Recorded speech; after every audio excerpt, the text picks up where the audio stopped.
Hello, everyone. Welcome to another episode of Ahead of the Curve. It's actually been a while since we've had one, and now we are part of the Framework community, and we have some very special guests with us today. We have some of the founders of Framework here with us. So I'd like to introduce Laura Frank, Matt Ward, and Ash. Welcome to the show. Hello. Thanks for having us on, Jeff. It's been quite an interesting adventure for you guys. There's been lots of things happening, I think, in the Framework community so far, and I think it would be interesting to maybe give a little bit of insight to the viewers as to what Framework is about, and kind of what the whole plans are for Framework moving forward. Laura, do you want to kick it off? Sure, I'd be happy to. Framework has been a idea in the background for many years, and conversations that many of us have had together at either other conferences or when we're working together. How do we create space for the video and screens community in live entertainment? A lot of us come from lighting, where there is a vibrant community. There have been different web forums throughout the decades, different ways for that community to gather, largely around conferences and production experiences. And I think since many of us came from that into the media server market and on, we really had a fondness for the way that community bonded, shared insight, information, and discussed process, as well as the people we worked for, and just really valued that kind of bonding opportunity. So I think finding a way for this community to gather, to really have focused conversation and developing insights around our practice was something a group of us wanted to create. And we have 8 founders, 3 of us represented here today, and you can read more about the rest of the founders on our website. We had started the process of building an in-person conference, and I think that was largely driven off Luke Malcolm joining our founders group, and his experience building NotchCon really informing how we might be able to shape a Framework event. So with that in mind, we were trying to develop a budget and a planning group around building an in-person event when the pandemic came. So we very quickly focused on how do we support this community we care about while they're out of work. That was our first priority, and understanding what our future was going to look like, because suddenly we were driving all the tools that people were looking at to be able to continue creating live events now virtually. And we can have a conversation about mixed reality or smart stages, but really what happened was everyone was at home looking at their computer screens, and we as screens producers and content creators were being contacted to answer the question, okay, what do I do with this laptop screen to host my live event? So suddenly we own the whole domain of event work, because everybody was staring at their monitor full time. So I think at first everyone had to go through the panic of seeing all their work dry up for 2020, and then respond to the new request of, well, how do we get together? So we asked ourselves the same question: how can we get together and support this community? So we hosted our first 2-day conference event in June of last year, specifically focused on the questions of community, wellness, business, because I think a lot of people had to now retool their budgets and planning for this new format. And a lot of people were new to the idea of what this was going to cost. So we tried to look at some of those questions and then talk about the technology. So that was our first event in June. And I think with that, motivated by that experience and this kind of push, and I think, Jeffrey, you experienced the same thing, just this wanting to find a way to support the community in whatever way we could in that moment, by providing content and place where people could find their way through this time together. So our focus became, well, let's make these gatherings regular. Let's understand more about how we support our community. And now that we're all relearning what it is, what we do, and have to educate our clients about it. How do we support the community in those new endeavors?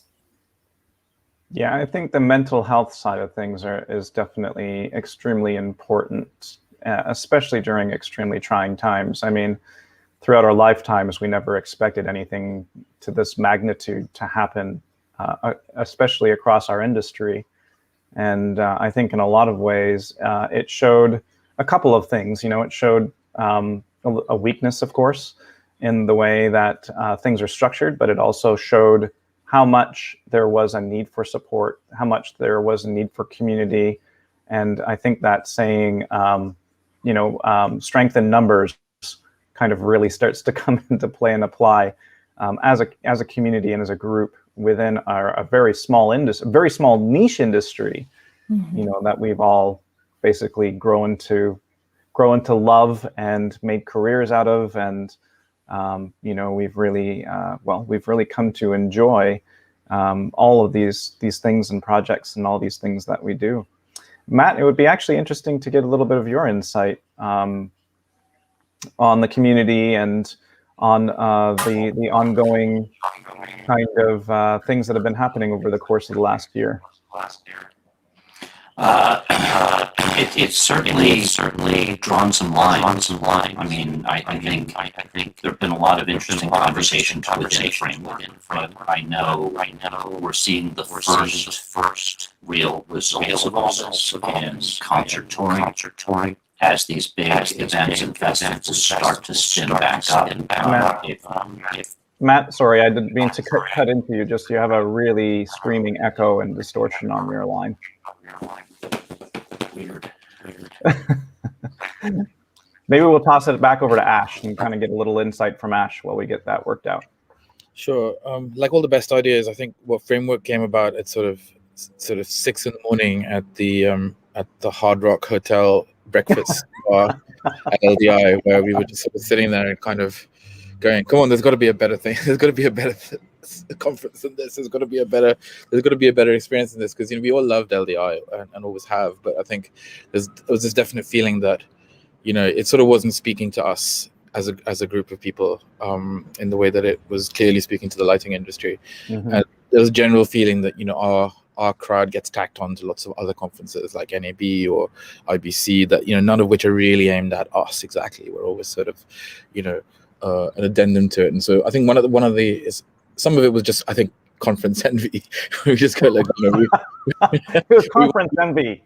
We want our own thing. But I think also part of it also I think was thinking about how we can, it is possible to think of something a different format, because one of the frustrations of those sorts of conferences is there's lots of product demos and there's lots of partying and getting drunk together and there's a problem with that.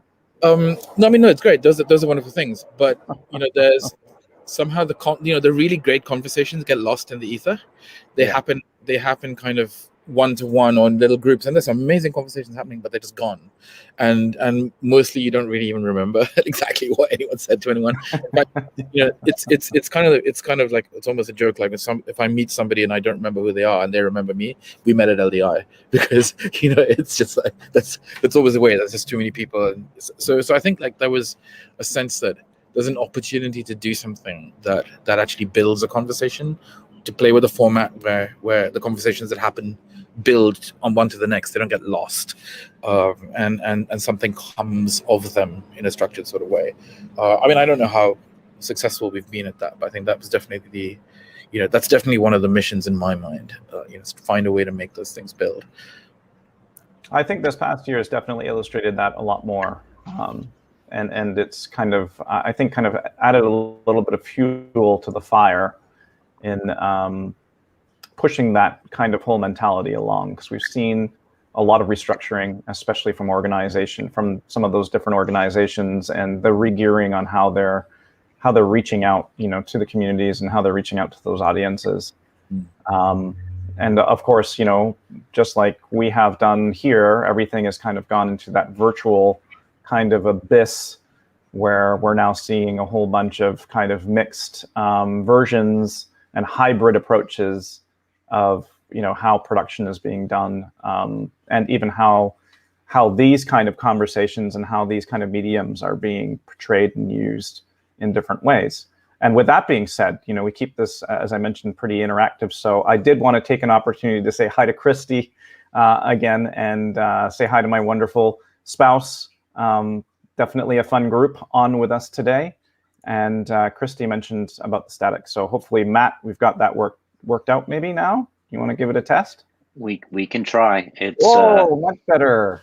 The wonderful world of Bluetooth speakers or Bluetooth switching. The smarter it is, the more dangerous it is. So no, I can relate. So that conversation at 6 a.m. or whatever in the Hard Rock, sitting there with Ash and Luke, like we all knew that people had tried things before, and we all knew that we felt somewhat marginal at some of these other shows, that these serendipitous meetups, the conversations, how can we reorganize around generating that? And it's a good question. It was a really good question in 2019, and a gigantic question in 2020. Amazing how quickly that escalated. But there's other aspects of kind of the community side of this, which is a lot of us in live entertainment on the technical side discovered that we're vendors, that our clients, and I was mentioning some comments Nick Whitehouse and other people have made about what's happened in touring, and the fact that there's people who felt like family members. They felt like they were part of the production, and then the pandemic hit, and the productions reeled in all the lifelines and left everybody, on the wrong side of the airlock. And I think it really helps sort of crystallize that this is a trade, that we are performing work. We have clients, and some of them are clients we've been with a really long time.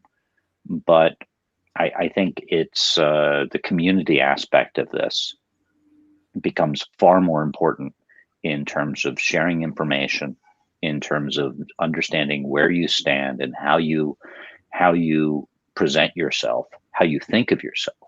That the age of early touring, which was lovely, and the days of early media server jobs and early real-time work and projection mapping and gigantic LED screens, all of that is now stuff that is well understood, and people are looking to scale that, to find a way to go beyond that. But at the same time, other people are trying to make it much more common and cheaper and faster.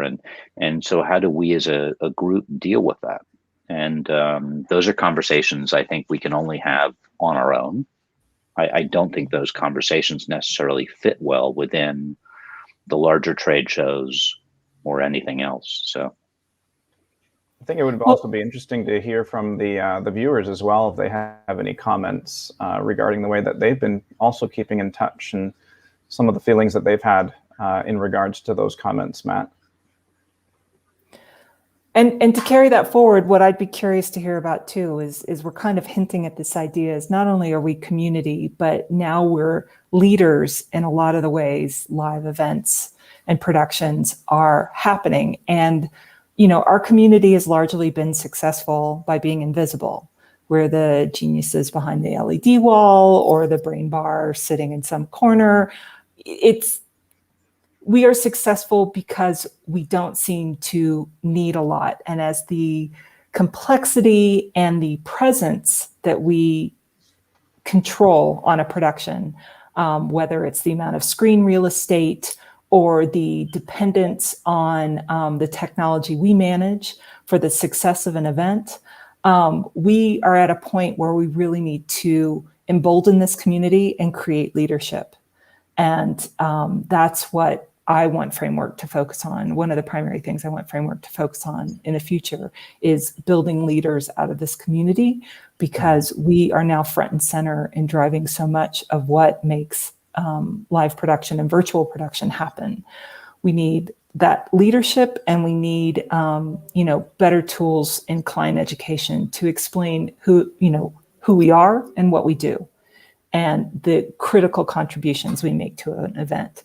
So I'm hoping these gatherings, these community sharings, are the force that build that leadership and bring us into the leadership positions I think we ultimately need to drive on these events. Yeah, I think that's definitely a very good point, Laura. Christy mentioned, leadership and education. And I've always been a very heavy advocate that education is definitely key to be able to be successful and to be able to basically move forward with things, and be educated not only in a formal kind of way, but also informal, and that was one of the reasons why I created Ahead of the Curve in the first place, was to try and kind of branch that out and feedback user stories from people that have been working in all kinds of different industries, and to be able to also feed back a lot of information regarding other industries that people might not have been as familiar with, because again, we work in a very tightly knit community, especially within the live events area. And sometimes it's kind of hard to look outside that box and be able to see that there's also light inside of other kind of related industries, such as film, TV, broadcast, themed entertainment, location-based entertainment, fixed install, AV, all of these different areas, even a lot of the traction that we've seen in experiential marketing and things like that too, has kind of come a very long way, and are all kind of intertwined and related to each other. And everybody's been feeling kind of that impact, kind of the same impact, I would say, across the entire range of industry, which has been quite interesting to kind of view upon. But and now I'm just rambling. I'm just rambling off onto a complete ramble, and I have no idea where I'm going with this. But it's kind of pulling it back, I guess, is the importance of educating people and being able to share experiences with people and give them an understanding that they're not in it alone, and that there are a lot of different opportunities to kind of come together and talk about these things. And having a platform and platforms to be able to go to, I think, are extremely important. Ash, it'd be great to hear some of your input in that as well. Yeah, I mean, I remember one of the conversations that I still recall with crystal clarity was a conversation that Laura and I had at a restaurant in LA, is often the way with these things, and talking about how, if only my damn client would understand how difficult this job is. And well, I mean, that was probably my view of it rather than Laura's.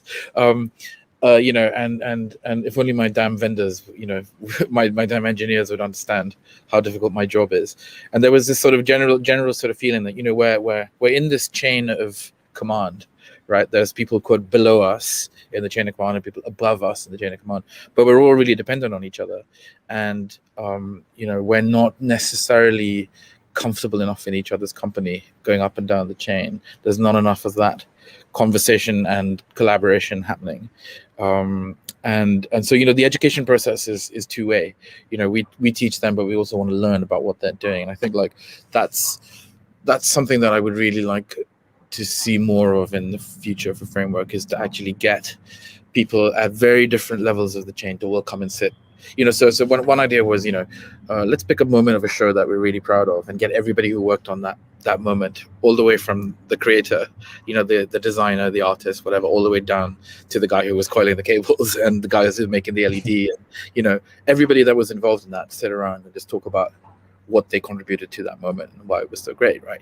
So I think look, there's always going to be tough times, right? Even if it's not, this has been an interesting year because everybody went through some version of shit.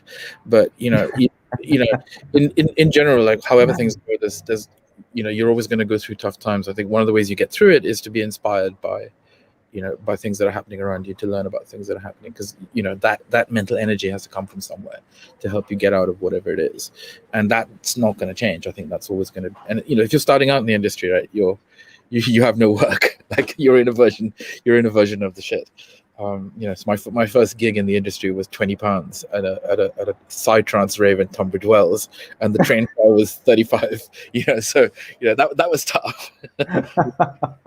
and I think it's good to remember that people coming into the industry are going through that trauma, and that will continually be the case. So I think it's like it would be great if people who have succeeded in the industry could access some kind of givingness and to welcome those people in and help them to get ahead, because we all had that experience, didn't we, when we were coming into the industry? Someone took a chance on us and helped us to come to the next level and overlooked our flaws.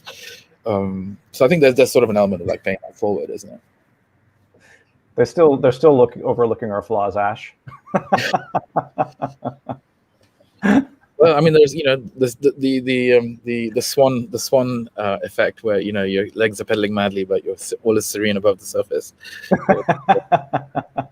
That's Christine mentioned mentorship. Yeah, I remember the first big D3 show we did with projectors in New York was, I was on email with Ben Kitely, who was our first user in that space, in theater space, and I was convinced by the end of it that we'd never work in that town again. And then I met because everything was constantly breaking and screwed, and and then I actually met later on with the actual video director of that show, and he was like, "This was the most amazingly smooth experience," and I was like, hey, "That's what Ben does."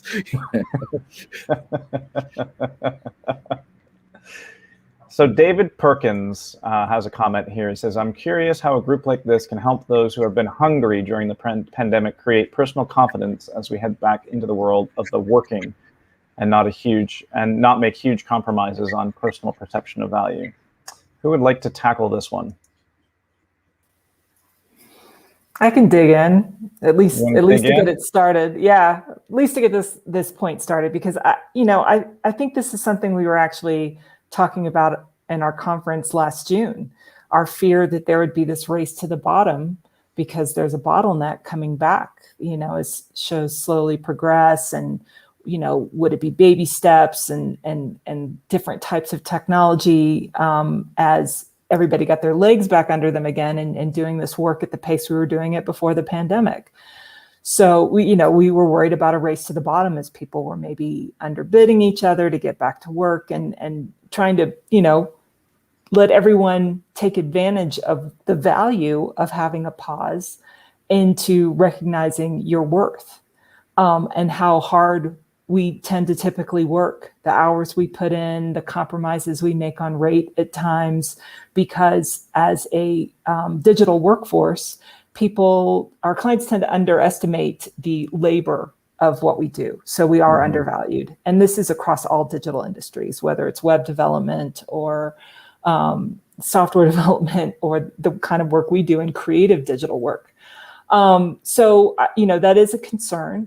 But what I'm starting to see now as people are going back to work is they've reconnected with the value of their own lives and the things they enjoy when they're not working, their family, their hobbies, their opportunities to feel well and rested. So I'm seeing people place that value on their time as they negotiate with their jobs ahead. And I think clients are also very respectful of the fact that going to work is a health risk right now. So, people are being very thoughtful about COVID compliance and the hours involved and how hard it is to work under those conditions. So while mostly what I hear from colleagues is that the process has been respectful, there's also the other side of that people are asking for serious discounts because their budgets have been squeezed over the last year. In some cases, it's the opposite. They didn't spend their 2020 budget. So some companies are coming in fat, ready to, come back big, but not everyone's enjoying the same experience. So I think people have to be very thoughtful about their experience of their personal worth in this time. And that, when you are back at work, the priority is that you're valued and respected for your health and wellness. And from what I'm hearing from most people, that is mostly the case. Yeah, I think that's definitely a very important, again, a very important point. And it's been actually pretty remarkable to see the amount of production work that has been kind of coming back on the books over just the course of the last month. I've been speaking to a few people in the industry, and their calendars are already backed up all the way through to December this year, which I think is pretty remarkable. But a lot of people also wonder, is it too soon? We've got the vaccinations that are here, and it's great to be vaccinated, but there's definitely still a very evident health risk, I think, that's still afoot, whether we're vaccinated or not. And it's interesting because, as you've mentioned, Laura, there's a lot of companies that are definitely respecting the compliances and having different systems in place. But it's also interesting to hear that there's a lot of leniency in a lot of cases with even other people that are going into production. So I think it's going to be really interesting to kind of see how that turns out and how that flows over the course of the next year, and as those compliances go into place and how those are handled. Matt, it would be great to actually hear a little bit of your opinion on this point as well. Yeah, I see a lot of talk still, but it feels like a lot of these things are, some caveats. I mean, people are booked, but are clients paying deposits? I think there's still a lot of legitimate questions on some of these jobs in terms of like, I think everybody feels the need to be ready, but I think people are still concerned about risks, concerned about mutations and new variants and the need for a third round of vaccines, and whether people will really, particularly in the US, whether people will actually get the vaccine, and whether we won't have pockets of virus where, it precludes a show going into a certain area. I don't know. There's a ton of variables, and large productions don't like variables. Insurance companies don't like variables. So I think there's questions there, but I'm looping back to David's question, which is sort of where my mind was wondering. I was talking to Ash earlier about sort of why we got into this business. Like, what was it that, like, when you're getting paid, something slightly better than, tube fare to do a job, and there's all the stress and the possibility or likelihood of failure early on, and it wasn't a business for any of us. Like, when we started doing this was not a career. Like, you could do it, you could go to school for it, you could apprentice, but no. I mean, it's, unless you were in Local 1, Laura, it wasn't a career. So why would you do it?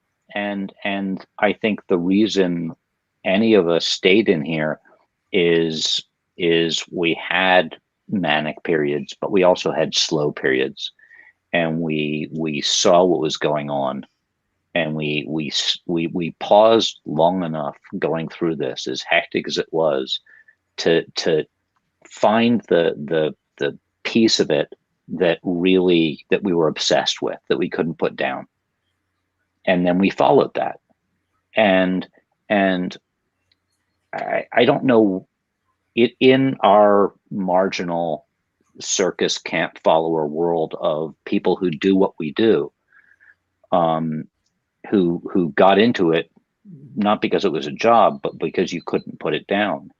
I think that has to be the thing that keeps you going. You have to be quiet enough, and God, this sounds awful, but quiet enough to hear your own obsessions and your own fascinations and trust them. Why am I interested in this? Ooh, I was doing something and I was like, it was for a cue, it's somebody else's job, but I saw something in there. Let me stop and figure out what that was and make a note so I can go back to it and figure it out later. You know, how can you see that glitch, that fade, that something that's you? And you have to listen to that stuff and follow that stuff, and you have to be curious. And at the top of this market, I think that's where all the value comes from.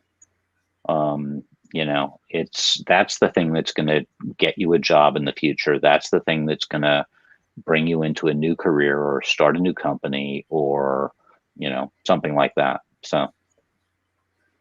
Yeah, it's Jeffrey Meyer was saying that 33 years later, it's still not a career.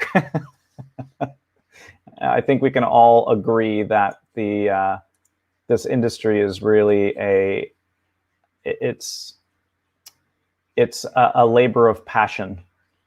It's definitely, for me, I know personally, getting into this industry that's drive me forward is just the passion and the drive I've always had for live events, you know, working in the theaters and working up through the theaters and taking on the shit jobs and, you know, just kind of continually pushing forward no matter what the case is, no matter what the job was. You know, I've definitely done my fair share of gigs that I personally would have never taken on in a million years had I known what it was going to entail. But I'm so glad looking back at it that I did, because otherwise I don't feel that I would be where I am today, you know, just without being able to have that passion and that drive to keep pushing forward. I mean, we're all kind of sadists in a lot of different ways because we love to take punishment. And when we do, we just drive even harder forward. Yep. Yeah, David, definitely like UCF. But I think that passion, and I think what taking a break allows us all to come to terms with, is that passion can lead to us being taken advantage of, or that passion can be our selling point. Mm-hmm. And I think, you know, when I read David's point, it's like, oh, where's that turning point? How do I take a moment for myself when I'm talking to my clients to express that passion as a value add, not a reason to do the gig for less? Absolutely agreed, without a doubt. And there's definitely, again, you know, I think I personally mentioned this over the months and months and months of doing this, that there's always a scale, a balance that you have to try and find and meet. And I know that I think I can speak for us all here today that we've gone through lots of different processes of putting ourselves up there and being taken advantage of in learning what those balances are and what those practices are to be able to push back when we need to push back, or to be able to express ourselves in different ways back to our clients so that they have a better and clearer understanding of deliverables that might be able to be met on time, you know, where a client is expecting something that's unrealistic. Whereas once we might have went, yeah, we can do that, no problem. And you completely and utterly just kill yourself staying up night after night to try and meet those deliverables. And in the end, you know, you might still not be able to make that deliverable, or you've really put in your heart and soul and your client's still not happy in the end, or, you know, or you've just hurt yourself in the process. Mm-hmm. And I think there's a lot to be said about trying to find that balance between your passion, your drive, and you know, making a career out of it as well. Yeah, I mean, to a certain extent, you know, we do keep coming up. You know, how can we do shows without killing ourselves? It's a bit like, you know, do you know the answer? Well, no, it's a bit like asking the question, how can we go over the Niagara Falls in a canoe made of bricks and not kill ourselves? It's maybe it's not possible. Maybe that's what shows are. There's a sort of joking. So a joke that isn't quite a joke that I sometimes apply to the business of making media service. You've heard of Munchausen by proxy syndrome, right? Where a nurse will bring the patient to the brink of death on purpose and then rush in and save them. There's a bit of that going on in media service, because you ship this thing and you think it kind of works, right? And then you sell it and you go in and you do a show, and of course you bring your client to the brink of death because like something breaks, and there's a bit of trauma and a bit of a cliffhanger, and then you steam in and fix it, and the show is great and everyone hugs each other, and you're mates for life because you saved their life, right? But I think there's a bit of that going on with all aspects of the show, isn't there? Because you're all going into this adventure, and it wouldn't be interesting, or there wouldn't be any point to it if you weren't trying to do something new. That's the point about shows, right? If you're just cranking out the same shit, then that's not what we're about, right? And so there is this thing of, okay, right, we're all going to just jump off this. We're gonna base jump off this mountain and knit a parachute before we hit the ground, right? Out of yaks. It's a super clunky process, and you've got awful tools, and we all need sleep, and we all get stressed, and we yell at each other, and everybody's some flavor of a dick at some point in the process. And then what's so magical about it is you go through the first cue of the show, and this transformative experience, and everyone, at the end of the show, everyone's great mates again, right? That's why we keep going back, though, isn't it? Is that opening and that experience is like the core of why I like this industry, even though there's lots of things I hate about it, and I think I'd be lying if I said that I wasn't a little bit jaded, but there's still that little bit of the butterflies in the tummy before the first cue. Still there. So. I feel like we would do well to reframe some aspects of what we do as being professional athletes. There is a period where we can sustain Amen ourselves. to that, Laura. Yeah. Well, to sustain the stress and the drive and the passion and the momentum we have to keep up on expertise, and effectively training ourselves to do this work. There is a lifespan for that, I think, to be highly effective. And I think if we embrace the idea that at some point, I know for myself, I welcomed aging out at managing that level of stress. I could see for myself that I could no longer meet my own expectations of skill and precision and focus. And if we accepted that as part of the experience of this work and celebrated it, rather than feeling like, we're dinosaurs or we're aging out ungracefully, I would rather expect that you look at the group of us, that we move into that mentorship stage of this work so that we can guide people better to able to manage the stress and their own passion so that they are not taken advantage of, and we show them a pathway to better leadership. And that's my mic drop. See ya. Yes. Woo! We're out. I'd like to actually bring that point right back around, I think, back into the importance of the community itself, and why I think this conversation, has already illustrated that importance, to be able to share this knowledge and to be able to share the resources and be able to share the experiences that we've all had, throughout our careers, especially with those that are coming up in the industry or just starting to get their feet wet. I know I would have loved to have access to all of you. My younger self, of course, had access to you guys if I was coming into the industry, to be able to say, hey, Laura, what's screen producing all about? And how do I get into it? Because I'm really interested in getting there. And just having people to be able to rely on, or not rely on, but to be able to consult with on their experiences in the industry, and to be able to tie that back is just so very important. And I think bringing that back again into the reasons why we all went to LDI every friggin' year. You know, we went to LDI to go and have fun and meet up with friends that we hadn't seen in a long time. But there are a lot of great conversations I know that I've had, even, well, pretty, you know, in certain states at 3 or 4 o'clock in the morning at the Circle Bar. But I still remember having wonderful conversations with individuals during that time and connecting and just, you know, bouncing ideas off of each other's heads and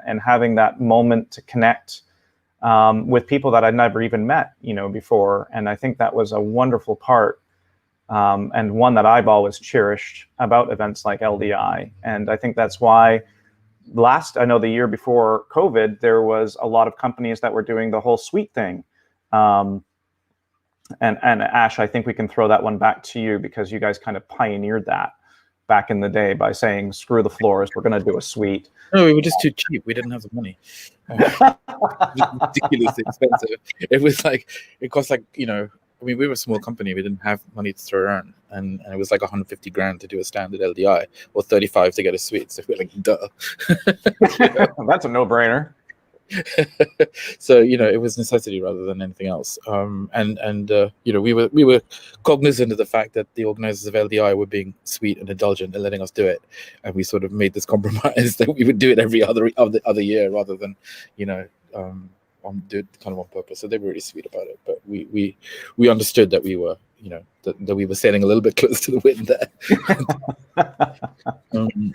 But you also actually kind of proved that needed to happen. You know, like it took really well, and it created kind of a more intimate space where people again can kind of connect, and you know, just having again that sheer sense of community that supported it and that was always there, because it's hard sometimes to be able to do that.